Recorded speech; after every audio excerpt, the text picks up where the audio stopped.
Buongiorno Rosolina Mare, secondo appuntamento di... Rosolina Beach Comics, seconda edizione, spumeggiante, siamo già attivi, completi, abbiamo espositori di tutto il genere nerd, abbiamo dal crafting al 3D e a qualsiasi cosa che possa interessare, inerire il mondo anime, manga, comics. Ecco, 2 giorni importanti qua a Rosolina, tu sei il patrono, ti abbiamo seguito anche l'anno scorso. L'anno scorso è un successo, quest'anno cosa prevedi?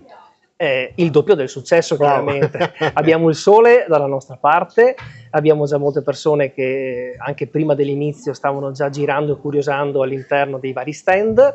Il palco quest'anno sarà ancora più ricco, ci saranno più intrattenimenti, avremo ospiti come Imago Latens, che è una cantante lirica che interpreta musiche Disney e successi del mondo gaming.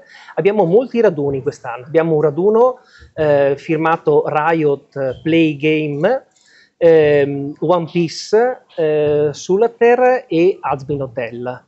Importantissimo, questa sera ore 21 il sabato il mega concerto dell'Impero Yamatai con tutte le sigle dei cartoni animati dagli anni 70 a oggi, e domani il cosplay contest dove i cosplayer daranno prova della loro abilità nel interpretare i personaggi diciamo così, del mondo anime, del mondo manga, del mondo gaming, e verranno giudicati dagli ospiti della giuria, e sono presenti molti influencer e talent del mondo cosplayer.